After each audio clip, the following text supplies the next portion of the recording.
Hello all, welcome to Read to Share. Today we're reading a Pokemon story called Show Me the Metal.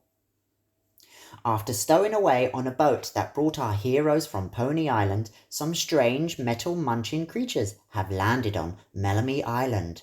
What nobody knows is these Pokemon are Meltan.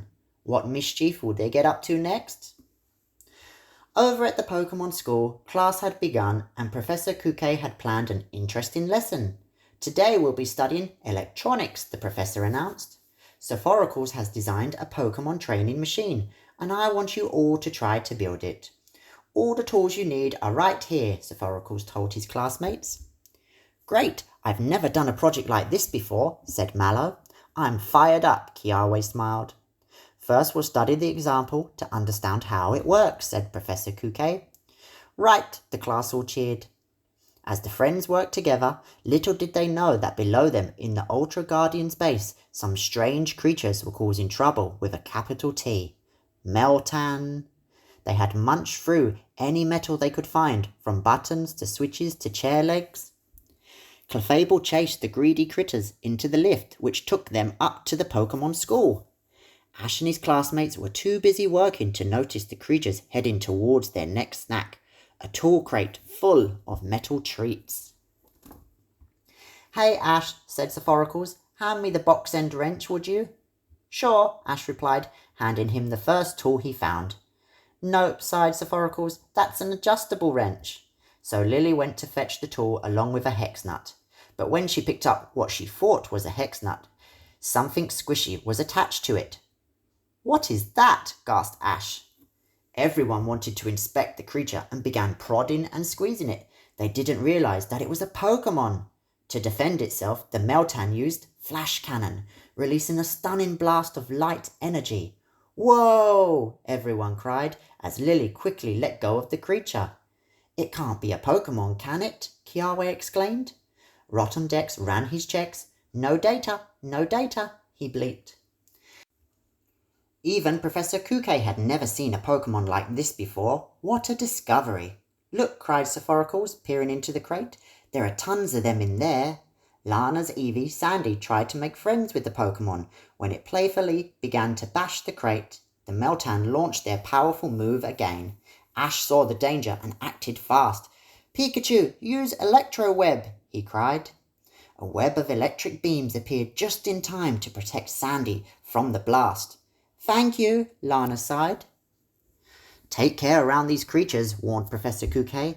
But Kiawe wasn't listening. He wanted to pet the Meltan, who this time zapped him with a painful thunderbolt. Whoa, they can use electric type and steel type moves, said Ash. Just then Sephoracles spotted the crate was empty. All our metal tools and nuts and bolts have gone, he cried. Have those little creatures eaten all the metal? Gasped Mallow. Maybe they're a steel type, wondered Lily. Ash had an idea. He laid a wrench in front of the Meltan. Here, he said, wanna eat it? The Pokemon hesitated before beginning their feast. Those red cords look like towels, said Lily, studying the creatures. And those black balls look like eyes, added Kiawe, but they float. Maybe it's magnetism, Sephoracles suggested. He quickly fetched his electromagnet to conduct a quick experiment. When he flicked the switch, the Pokemon all stuck to the magnet. They must be steel type, Lana concluded. The next moment, Kiawe's Alolan Marowak began to perform a welcome dance for the metal-munching visitors. But the sight of the flaming bones spinning wildly frightened the Meltan away. Meanwhile, more of the mysterious Pokemon had appeared at Team Rocket's base. All the tools and metal that James and Meowth had bought to fix their van had vanished. How could they simply disappear? Shrieked James. Next to James' empty crate was a clue, a half-munched metal exhaust pipe. Who could have done that? Said Meowth. Suddenly, from somewhere in the base came a series of happy squeaks. Pokemon? Cried Jessie, red with rage. Jessie, James and Meowth searched all over the base to try and find the culprits. James heard squeaks from under the deck, but he was too late. The Pokemon had discovered James's chest full of metal bottle caps and had a feast. My precious collection, James cried, holding up a half-chewed bottle cap. Minutes later, the sound of tiny snores led James to a storage container. He lifted the lid to discover a host of Pokemon fast asleep inside. Jessie picked one up thinking it was a tool. "Did you buy this, James?" she asked. "No way," said James. He grabbed the Pokemon angrily. "Are you the ones who melted my bottle caps and I ate our tools?" he questioned.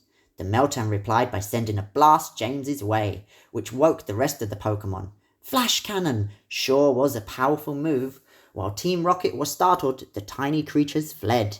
Jessie, James, Meowth, and Mimikyu chased the Pokemon into the woods. "Stop right there," Meowth growled. "You're going to pay for messing with our stuff." Team Rocket had the Pokemon surrounded. It was time to do battle. "Mimikyu, use Shadow Ball," Jessie commanded. Mimikyu tried to launch its move, but all that appeared was a tiny purple orb that wouldn't even damage a Cutiefly.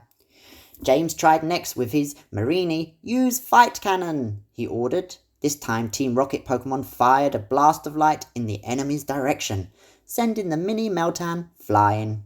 But the creatures weren't defeated and blasted straight back, causing a huge explosion. When the smoke cleared, Beware appeared. The Meltan took one look at the giant fighter and fled again. "After them!" cried Meowth. With no time to waste, Team Rocket hitched the lift with Beware, who stomped through the forest after the little creatures. Back at the Pokemon school, the other Meltan had climbed to the top of the bell tower. The classmates followed to see what the Pokemon would do next. "They can't eat the school bell, surely," Kiawe shocked. But this time the Meltan weren't there for a feed. Instead, each Meltan's head began to spin wildly, letting out a wailing sound. "Maybe they're resonating," Professor Kuke suggested. "Won't they get dizzy?" Lily wondered. It soon became clear that the Pokemon they were calling to their friends in the woods, the Meltan that Team Rocket had discovered. When the Meltan in the woods called back, the ones at the Pokemon school headed to meet them. "There they go," sighed Ash.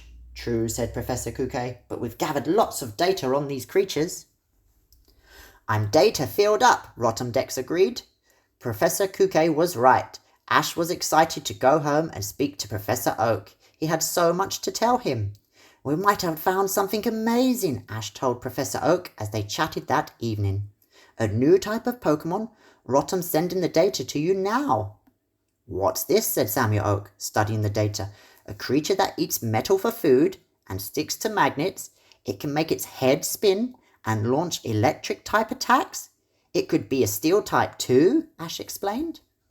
Professor Oak was proud of Ash and Rotom-Dex. "I'm amazed you've collected so much data," he smiled. "This really could be one of the great discoveries of our time." Ash and Pikachu did a high five. "All right!" Ash cheered. They were so busy celebrating their breakthrough that no one noticed the lonely Meltan that had lost its friends snuggled safely inside Ash's backpack with its new buddy, Rowlet. Ash was set for another discovery sometime very soon. Our heroes have made an incredible discovery, a new Pokemon that can melt metal. Meltan, the Hex Nut Pokemon, may be full of mischief, but could make a great addition to Ash's team. What will happen next? Be sure to join Ash and his friends as their Alolan adventures continues. The end. Thank you for listening. Please subscribe and give a thumbs up. Thank you.